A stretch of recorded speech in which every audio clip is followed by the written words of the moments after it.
पहलगामच्या हल्ल्यानंतर भारताने पाकिस्तानला सडेतोड उत्तर दिलं, ते ऑपरेशन सिंदूरच्या माध्यमातून. आणि त्यानंतर देशात नव्हे जगभरात सिंदूरची चर्चा झाली.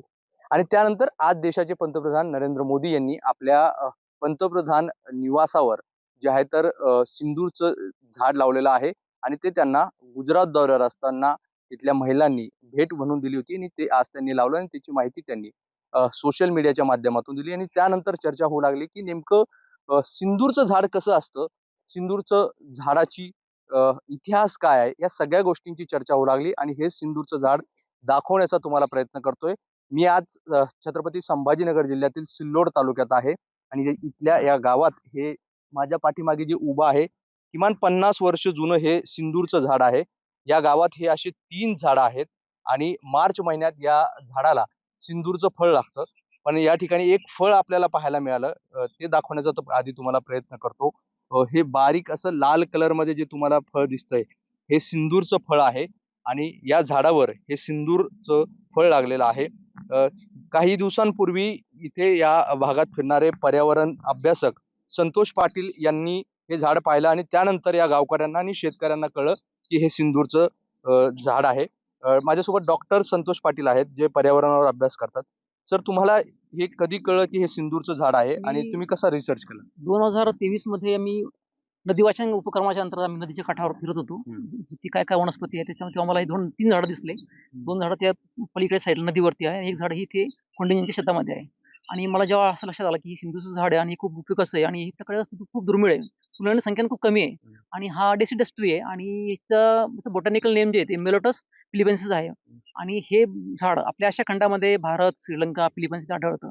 आणि याला हिंदीमध्ये सिंदूर म्हणतात, मराठीत ते कुंकुमक्ष म्हणतात. आणि सिंदूराचं असं नाव प्रचलित आहे कारण कसं असतं की याच्या टरफलापासून सिंदूर बनत होता पूर्वी. म्हणजे सौभाग्य प्रतीक म्हणून सिंदूर जेव्हा महिला लावायच्या त्याच्यापासून ते सिंदूर बनत होता. जे कुंकू आपण वापरतो ना ते रासायनिक कुंकू आहे, त्याला म्हणतो व्हर्मिलियन. ते पूर्ण केमिकल आहे, त्याचा संबंध नाही आहे. आणि जीववृक्ष कमी झाले त्याच्यामुळे सिंदूर पण निर्माण कमी झालं. आणि याच्या टरफलापासून तो जो घटक असतो याच्या म्हणजे खाली बी आहे बघा काळ्या रंगाचं, त्याचं फळ आहे. फळावरती जो डाय आहे बघा, तो ज्याच्यापासून डाय बनतो ना सिंदूर, त्याच्यापासून ह्याच्यामध्ये घटक आहे कॅरोटिनॉइड्स नावाचा आणि युरोथ्रासाइन. 2 घटकामुळे याला लाल रंग येतो आणि जेव्हा सिंदूर बनतो. आणि हे अतिशय औषधी गुणधर्म आहे याच्यामध्ये. ही बीज जे आहे हे जंतुनाशक आहे, त्याचं प्रॉपर्टी जे आहे ते अँथॅल्मेंटिक आहे. आणि माकडं हे खातात. माकडानं खाल्ल्यानंतर काय होतं, माकडाच्या पृष्ठेमधून त्याचा बीज प्रसार होतो आणि झाड पण तसंच बनलेलं आहे. आणि हे जे झाड आहे हे आता 35-40 फूट उंच झाड आहे आणि याचं 50 वर्ष आयुष्य आहे. आणि 70 वर्ष 75 वर्षापर्यंत हे झाड जगतो. अजून 25-30 वर्ष आयुष्य आहे. आणि हे झाड आता आपण सुरक्षित केलेलं आहे. आपण इथल्या बहुली या गावामध्ये ग्रामपंचायतच्या PBRला ची नोंद घेतलेली आहे की हे झाड दुर्मिळ आहे, त्यांचं संवर्धन होणं गरजेचं आहे. म्हणून आपण शेतमालकांना सांगून इथे कोणी गुरंढोरं येऊ नये, बकऱ्या येऊ नयेची खूप काळजी ते खूप घेतात. म्हणजे मुलाचं जपतात त्याला. आणि बरं, हे याला फळ कोणत्या म्हणजे वर्षातून कितीदा फळ लागतात, कोणत्या महिन्यात लागतात? हा पानझडी वृक्ष आहे. जानेवारी महिन्यामध्ये पानझड झडती होते आणि त्याला मार्चमध्ये फळं लागतात. म्हणजे फेब्रुवारीपासून फळं सुरुवात होतात. मार्चमध्ये फळं पक्व होतात. एप्रिलच्या मध्यापर्यंत ते फळं असतात ना, तर गळून जातात ते. आता फळं गळलेले आहे. आता याचे फळं गळल्यानंतर याचे खाली बीज पडतं. खाली आपण खालून जमा केलंय थोडंसं, इथे पण आहे. आणि याचं जे लाकूड खोड जे आहे ना, हे लाल रंगाचं असतं बघा. बघा पिगमेंट दिसतं ना काळपांचं, म्हणजे याच्या सालीपासून सुद्धा पूर्वी काळी सिंदूर बनत असे. आणि हे खूप महत्त्वाचं झाड आहे. म्हणजे सौभाग्याचं प्रतीक आहे झाड म्हणजे. बरं सर, हे ह्या भागात असे किती झाडं आहेत तुम्हाला, आणि कसं तुम्ही हे इथपर्यंत पोहोचला?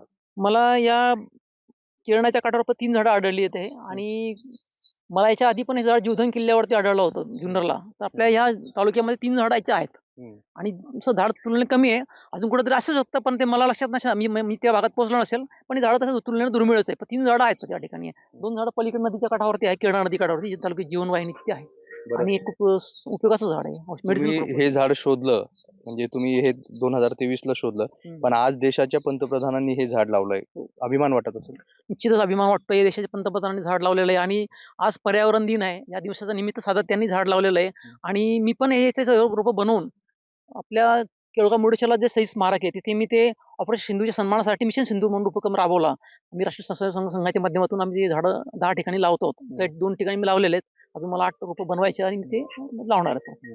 बरं, माझ्यासोबत शेतकरी आहेत ज्यांच्या शेतात हे झाड आहे. मला एक सांगा, तुम्हाला कसं कळलं की हे सिंदूरचं झाड आहे, आणि तुम्ही कसं आता हे म्हणजे याचं उत्पन्न घेतात की काय करतात? नमस्कार, मी संदीप खुंडे. हे आमचे डॉक्टर साहेब संतोष पाटील सर आहे. तर सरांनी इथं येऊन झाडाबद्दल सगळी माहिती घेतली. तोपर्यंत आम्हाला काहीच माहित नाही. ते शेतात येऊन गेले तरी आम्हाला माहित नाही की सर येऊन गेले. सरांनी येऊन नंतर सांगितलं की हा अशा प्रकारचं तुमच्या शेतात झाड आहे, ते सिंदूरचं झाड आहे आणि त्याला जपा म्हणे. म्हणून आम्ही त्या झाडाकडे बाकीच्या इथल्या ज्या अदर हे असतात झाडे, तर त्याला काही तोड होती, हे होता, तर याचं आम्ही बिलकुल लक्ष देऊन त्याचं पूर्ण संरक्षण करण्याचा प्रयत्न केला. बरं, हा दुर्मिळ झाड आहे, म्हणजे सहसा कुठे आढळत नाही. ते तुमच्या शेतात आहे आणि त्यातल्या त्यात आता देशांचे पंतप्रधान यांनी हे आज झाड लावलंय.